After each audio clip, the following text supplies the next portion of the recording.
Hello everyone, कैसे हो आप सब लोग। आई होप आप सब लोग अच्छे होंगे। आज इस वीडियो में हम टॉपिक कवर करेंगे, वो हम करेंगे हाइट एंड डिस्टेंस का। हाइट एंड डिस्टेंस जो है ये सम एप्लीकेशन ऑफ ट्रिग्नोमेट्री के अंदर ही है, बट मोस्ट कॉमनली जो इसका नाम हम सब लोग यूज करते हैं वो height and distance he use करते हैं। ठीक है, क्योंकि जो क्वेश्चन जो उसमें आते हैं हाइट एंड डिस्टेंस वो किस टाइप के आते हैं, या तो उसमें हाइट फाइंड करनी होती है या फिर उसमें डिस्टेंस फाइंड करनी होती है। तो कैसे क्या होता है, कैसे करके होता है, हम थोड़ा सा प्रीवियस नॉलेज पे जाते हैं कि हमने थोड़ा पहले से क्या पढ़ा और कौन सा वाला फॉर्मूला इसमें ज्यादातर अप्लाई होगा। ठीक है, जैसे कि मैं पहले आपको एक्सप्लेन करता हूँ डायरेक्ट क्वेश्चंस पे आने से पहले। अगर एक ट्रायंगल दे रखा है 90 डिग्री का, कुछ इस तरह। ठीक है, यहाँ पे जैसे कि मैंने बताया आपको, ये होता है परपेंडिकुलर, मैं पी लिख रहा हूँ बस अभी इसके लिए। ये होती है हाइपोटेनियस, मैं एच लिख रहा हूँ, एच वाई पी ओ, चलो लिख देते हैं। और ये होता है बेस। ठीक है, टिग्नोमेट्रिक रेशियो में हमने क्या पढ़ा था, टिग्नोमेट्रिक रेशियो की बात कर रहा हूं मैं। अगर आपको परपेंडिकुलर गिवन है, मान लेते हैं 4।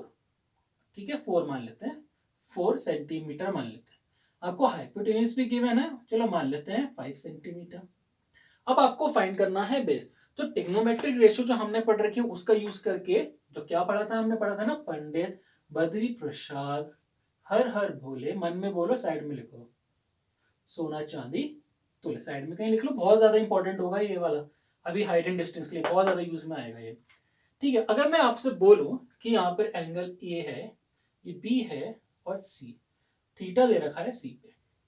ठीक है, with respect to C theta है।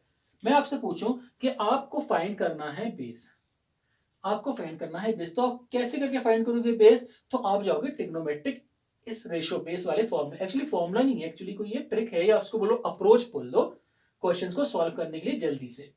ठीक है, तो आप देखो, पहले तो सबसे पहले इसमें आप चाहो तो इसमें डायरेक्ट वैसे सॉल्व कर सकता है, डायरेक्ट बेस लगा दो, आ जाएगा ट्रिग्नोमेट्रिक रेशियो में। ठीक है, कैसे करना हाइपोटेन्यूज वाला, देखो फॉर्मूला बताया ना, एच स्क्वायर, यहां लिखते हैं चलो, एच का स्क्वायर इक्वल्स टू पी का स्क्वायर प्लस बी का स्क्वायर, ये होता है हाइपोटेन्यूज वाला फॉर्मूला। जहां पे एच स्क्वायर दे रखा है 5 स्क्वायर इक्वल्स टू 4 का स्क्वायर प्लस बी का स्क्वायर। सो 5 5 इज 25, 4 4 इज 16 plus B square. So 25 minus 16 करेंगे, 25 माइनस 16 बी स्क्वायर आएगा। तो क्या हो गया 25 माइनस 16, 9 बी स्क्वायर।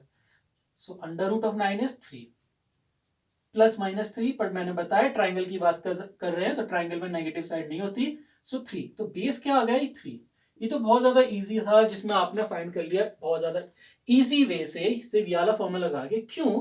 क्योंकि यहाँ पे आपको दो चीजें गिवन थी, एक तो हाइपोटेनस गिवन थी और एक आपको परपेंडिकुलर गिवन थी।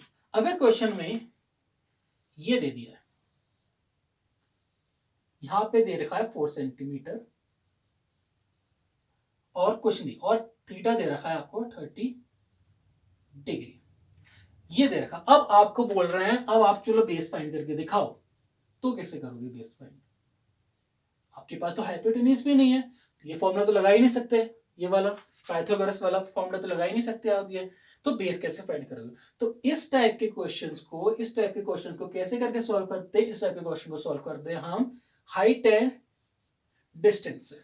के मैथ हाइट एंड डिस्टेंस में आते हैं इस टाइप के क्वेश्चन। क्या होता है, सबसे पहले तो ये चीज बहुत ज्यादा इंपॉर्टेंट होगी इस वाले में। कैसे, अभी बताता हूँ, चलो इसी को सॉल्व करते हैं, इस वाले को। ठीक है, ब्लू सॉल्व करते हैं, ब्लू मार्कर से। कैमरा थोड़ा हिल गया था मेरा हाथ से, चलो ठीक है। इसको अब क्या फाइंड करना है, बेस फाइंड करना है। अगर हाइपोटेन्यूज गिवन होती तो ये फॉर्मूला लगा देते। मैंने बताया ये चीज बहुत ज्यादा इंपॉर्टेंट होगा इस वाले हाइट एंड डिस्टेंस टॉपिक में। तो देखो क्या गिवन है हमें, परपेंडिकुलर, और यहाँ पे हाइट एंड डिस्टेंस में परपेंडिकुलर को बोला जाता है हाइट। ठीक है, परपेंडिकुलर का हाइट बोला जाता है। स्टूडेंट लोग काफी कंफ्यूज हो जाते हैं इस एच से। इस एच को वो लोग कभी कभार हाइपोटेन्यूज समझ लेते हैं। ठीक है, पर हमें इस एच को हाइपोटेन्यूज नहीं समझना। अगर यहाँ पर आप एच लिख रहे हो तो इस एच का मतलब क्या है, ये परपेंडिकुलर का काम कर रहा है, या बोलो परपेंडिकुलर यहाँ पे एच का काम कर रहा है, जो कि है हाइट। ठीक है, तो कंफ्यूज मत हो ना एच में। तो चलो ये सबको साइड में रखते हैं। यहाँ पे हमें गिवन क्या है, पहले तो देखो गिवन क्या है। ये हमें गिवन है एच, हाइट गिवन है, जो कि होती है परपेंडिकुलर। ठीक है, चाहो तो पी भी लिख लो, कोई प्रॉब्लम नहीं है, कोई कुछ नहीं बोलेगा। परपेंडिकुलर। हमें क्या फाइंड करना है, बेस फाइंड करना है।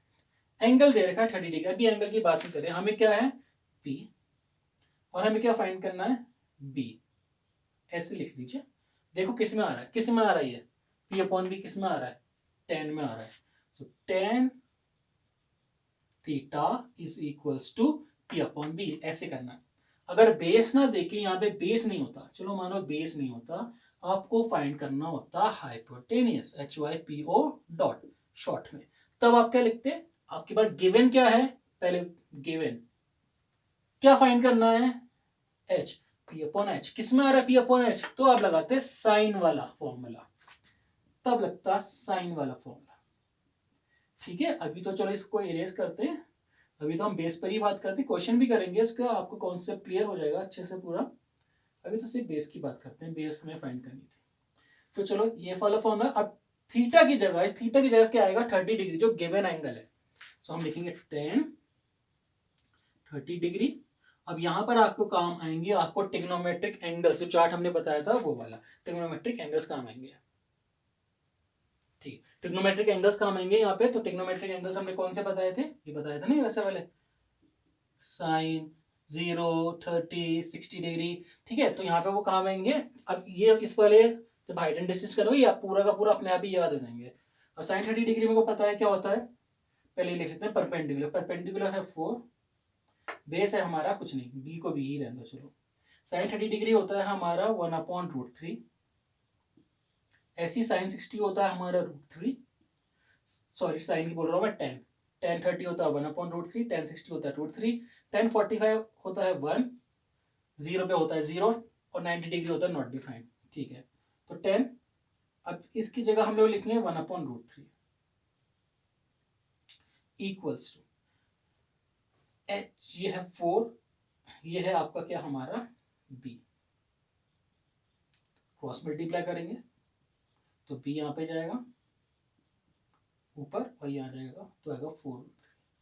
तो बेस जो होगा इसका होगा 4√3। अब आप बोलोगे यहाँ पे तो बेस आप 3 बता रहे हो, यहाँ पे आप बेस बता रहे हो 4√3, तो देखो ना यहाँ पे तो कोई एंगल नहीं गिवन था, और यहाँ पे हमने 5 सेंटीमीटर की हेल्प से फाइंड किया था। यहाँ पे हम with respect to this angle बात कर रहे हैं, इस एंगल के रिस्पेक्ट पे बात कर रहे हैं, तो यहाँ पे जो आएगा बेस जो आएगा आएगा वो 4√3। आप इसको कॉपी कर लीजिए, मेरा कैमरा बार बार थोड़ा गिर रहा था इसलिए थोड़ा वो हो गया। ओके, थोड़ा कैमरा थोड़ा अगर वीडियो में थोड़ा हेजीनेस आ रही है ना तो उसके लिए सॉरी, क्योंकि एक्चुअली मोबाइल का वो थोड़ा हिल गया था मेरे हाथ से, मैं कैमरा बोला था बना वीडियो में मोबाइल से कर रहा हूँ। ठीक है, एंगल ऑफ एलिवेशन की बात करते हैं टॉपिक पे, किस टाइप के क्वेश्चन होते हैं। एक होता है इसमें एंगल ऑफ डेप्रेशन, और कभी कभार इसमें जो क्वेश्चन आ जाता है उसमें दो थीटा की वैल्यू दे रखी होती है। तो पहले हम बात करते हैं इन दोनों का मतलब क्या होता है, एलिवेशन है डेप्रेशन का। इसका मतलब होता है पहले वाले का एंगल ऑफ एलिवेशन, जब आप नीचे से कुछ ऊपर देख रहे होते हैं, नीचे से ऊपर जाना। ठीक है, जब आप नीचे से, जैसे फॉर एग्जांपल हम यहाँ खड़े हैं और ये कोई बिल्डिंग है, अब इसके टॉप को देख रहे हैं यहाँ से, ठीक है, इसके टॉप को देख रहे हैं, तब आपकी आंखों का एंगल कहाँ बनेगा, यहाँ पे नीचे से, यहाँ पर आएगा थीटा। क्वेश्चन में डिग्री दी जाएगी 60 डिग्री, 40 डिग्री, 45 जो भी है। और एंगल ऑफ डेप्रेशन का मतलब होता है जब आप ऊपर से कुछ चीज नीचे देख रहे होते हैं, ऊपर से कुछ चीज आप नीचे देख रहे होते हैं। तो जैसे फॉर एग्जांपल आप बिल्डिंग पे यहाँ पे खड़े हुए हैं, इधर आप यहाँ पर हैं, ठीक है, अब यहाँ आप नीचे देख रहे हैं, तो आपका जो एंगल जो आएगा वो कहाँ आएगा, वो आएगा यहाँ पे, यहाँ पे बनता है इसका एंगल थीटा। ठीक है, तो एंगल ऑफ एलिवेशन का मतलब नीचे से ऊपर देखना, एंड एंगल ऑफ डेप्रेशन का मतलब ऊपर से नीचे को देखना। अच्छा, इस वाले को कैसे करके सॉल्व करते हैं, ये तो आप बहुत ज्यादा इजी आप कर लोगे। इस वाले में कभी कभार स्टूडेंट लोग बोलते हैं कि कैसे करके सॉल्व करना, कुछ नहीं होता। अगर ये एंगल 30 डिग्री दे रखी है तो कुछ नहीं करना, बस यही एंगल, ये जो एंगल है ये भी 30 डिग्री ही होता है। ये 30 डिग्री क्यों होता है, ये देखिए, अगर एक आपको क्या होना, पैरेलल लाइन जारी होती है, ट्रांसफर, ये पैरेलल इमेजिनरी लाइन और पैरेलल लाइन। अगर आप दो ऐसी लाइन है, देखो एक तो ये मान लो ए बी, इसको भी ए बी मान लो समझाने के लिए, ये है सी, ये मान लिया डी, हमें थोड़ा लाइन को आगे एक्सटेंड कर दिया सी। अगर कोई ट्रांसफर से जाती है, हमने पढ़ा हुआ है क्लासेस में, पहले क्लासेस में, तो ये वाला जो एंगल ये इसके बराबर होता है। क्यों होता है? ये होता है ऑल्टरनेट इंटीरियर एंगल। ठीक है, तो अगर ये 30 डिग्री है तो ये भी होगा 30 डिग्री। कोई इसका नया फॉर्मूला हमको नहीं लगाना होगा, हमें तो सॉल्व इसी से करना होगा, इस वाले से। ठीक है, अगर ये दे रखा है 45, एंगल ऑफ डेप्रिसिएशन गिवन है 45, तो क्या होगा? तो ये वाला एंगल बन जाएगा 45। फिर हमें क्या करना है? ये वाला करना होता है। कैसे करेंगे? क्वेश्चन करेंगे हम उस पर। अभी आप उसको पहले पॉज करिए और नोट डाउन करिए। ये तो हम ये वाला क्वेश्चन सॉल्व करेंगे। ठीक है, एंगल ऑफ एलिवेशन, ये एलिवेशन का है क्वेश्चन, डिप्रेशन वाला नहीं है। ठीक है, एंगल ऑफ एलिवेशन से पहले तो आपको देखना पड़ेगा कि क्या है। ये एंगल ऑफ एलिवेशन बोल रहा है, ठीक है, डिप्रेशन नहीं बोल रहा। उसके बाद क्या बोल रहा है? Of the top of a tower from, depression का सॉरी एलिवेशन का मतलब नीचे से एंगल बनेगा। ठीक है, from a point on the ground, ठीक है, नीचे। ठीक है, अच्छा, इसमें क्या होता है ना, मेन होता है आपका डायग्राम बनाना। अगर आप डायग्राम बना लोगे ना तो क्वेश्चन तो अपने आप सॉल्व हो जाएगा। Which is 30 metre away from the foot of a tower. अच्छा चलो, ए एक टावर है, चलो ऐसे करके टावर ले लेते हैं। ए भी दे दे, कुछ भी नाम दे दो आप, ए भी दे देते हैं टावर को, ए बी। उसके बाद क्या बोल रहा है? वहां से 30 metre away from the foot of the tower. मतलब यहां से अगर 30 मीटर अवे चले जाओ, मतलब कि इन्होंने एक तरीके से बेस दे दिया जो है 30 मीटर, 30 मीटर बेस दे दिया। वहां से एंगल ऑफ एलिवेशन कितना बन रहा है? From the top of tower. ठीक है, टॉप ऑफ टावर मतलब यहां से नीचे को टॉप ऑफ द टावर वो देख रहा है कोई, और यहाँ पे बन रहा है 30 degree angle of elevation. Depression नहीं है, ठीक है, यहाँ पे नहीं बन रहा, यहाँ पे देख लो एंगल ऑफ एलिवेशन, तो नीचे से ही बनेगा। इसको दे दो सी। अब आप क्या फाइंड करना? Find the height of the tower, मतलब एच फाइंड करना है। एच का मतलब ये परपेंडिकुलर फाइंड करना चाहो तो यहाँ पे आप लिख लो एच, बट कंफ्यूज मत होना कि ये एच हाइपोटेनियस है। ठीक है, कंफ्यूज मत होना। हम लोग क्या करेंगे? देखो, हमें क्या गिवन है? पहले बात तो कौन सा फॉर्मूला मैंने बोला, हमेशा ये याद रखिए, पंडित बद्री प्रसाद हर हर बोले सोना चांदी तोले। मन में बोलो, साइड में लिखो सोना चांदी। ठीक है, अब आप देखो आपके पास क्या गिवन है। आपके पास है बेस गिवन। ठीक है, क्या गिवन है आपके पास? बेस। तो बेस कहां पर है? ये। और फाइंड क्या करना है? परपेंडिकुलर। ठीक है, तो बेस और परपेंडिकुलर की बात चल रही है, तो हम लोग क्या यूज करेंगे? टेन। हम लोग यूज करेंगे टेन, टेन थीटा। ठीक है, अच्छा, ये रफ वर्क नहीं है, इसको रफ वर्क मत समझना, ये फेयर वर्क है, आपको दिखाना पड़ेगा ये डायग्राम। ठीक है, टेन थीटा की बात चलेगी तो है आपका परपेंडिकुलर अपॉन बेस। थीटा की वैल्यू दे रखी है, that is 30 degree. So tan 30 degree equals to, perpendicular का मतलब है यहाँ पे वो हाइट की बात कर रहा है, इस एच की बात कर रहा है, हाइट की। ठीक है, तो आप चाहो तो परपेंडिकुलर लिख लो, अगर आपको पी नहीं लिखना, आप चाहो तो यहाँ पे एच भी लिख सकते हो। ठीक है, ए बी लिख लीजिए, ए बी लिख लो, सही रहेगा, A upon A B, height A B है। ठीक है, बेस कितना है? 30 सेंटीमीटर, तो लिख लेते हैं, चलो 30 मीटर, नॉट सेंटीमीटर, 30 मीटर।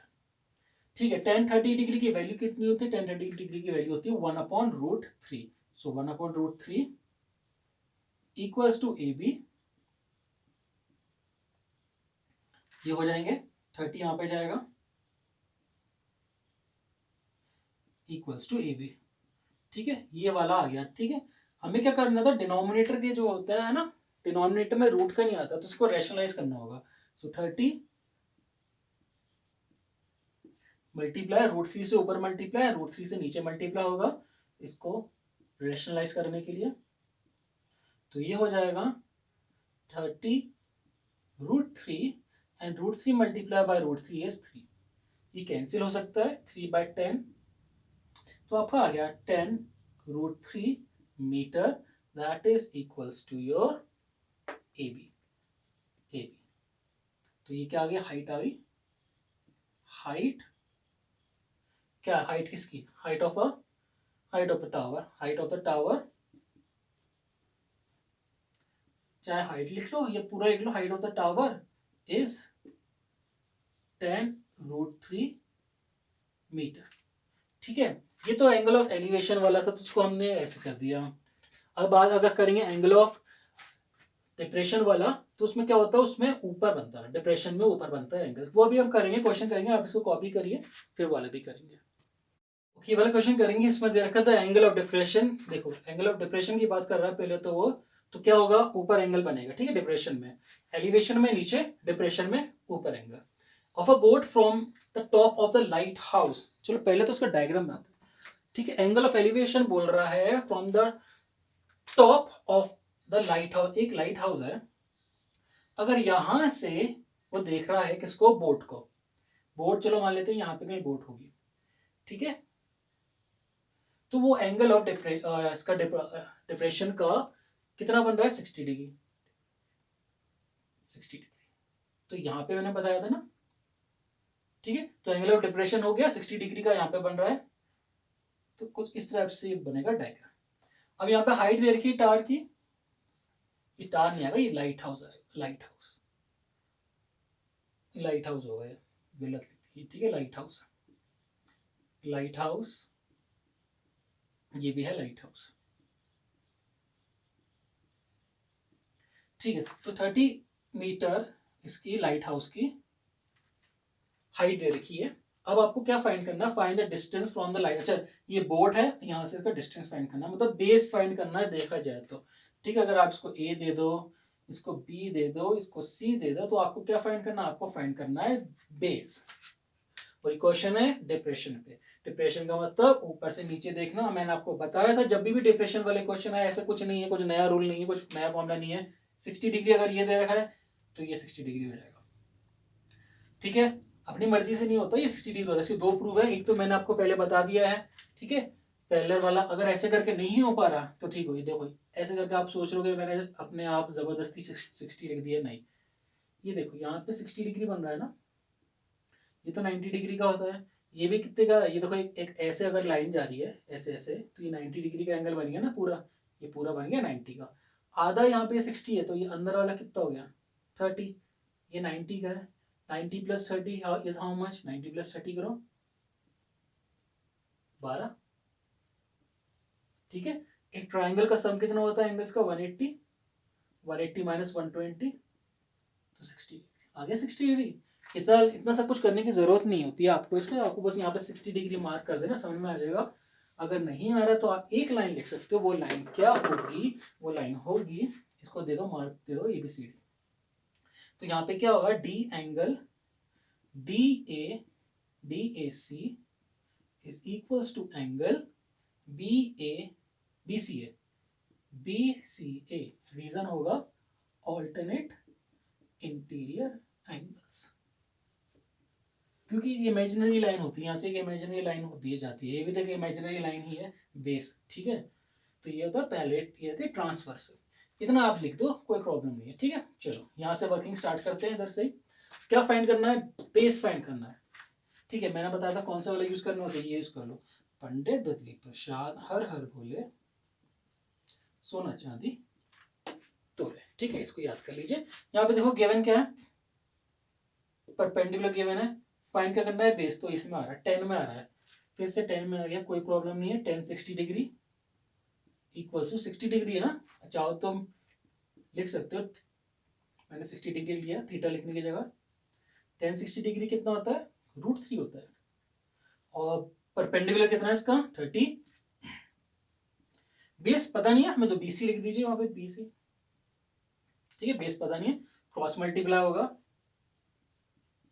30। अच्छा, ये तो वही वाला, वैसे ही आंसर आ रहा है इसका भी। इसको रेशनलाइज करेंगे हम, 30 √3, सो √3 से √3 मल्टीप्लाई कितना आ गया, इधर सॉल्व करते हैं बाकी का। सो BC इक्वल्स टू 30 √3/3, ये cancel. So BC equals to 10 √3, ठीक है। ये इसका आंसर होगा, यूनिट है इसकी मीटर, ठीक है। तो ये थे कॉन्सेप्ट था एलिवेशन और डिप्रेशन वाले सम का। डिप्रेशन का मतलब होता है ऊपर एंगल बनना, याद रखिए, ऊपर से जब नीचे दिख रहे हैं तो ऊपर एंगल बनेगा डिप्रेशन में, और जो डिप्रेशन वाला एंगल होता है वो यहाँ पे एंगल ऑफ एलिवेशन बन जाता है। अगर आपको वीडियो अच्छी लगे तो प्लीज चैनल को सब्सक्राइब, वीडियो को लाइक और शेयर करिए। फिर मिलेंगे, बाय बाय, टेक केयर।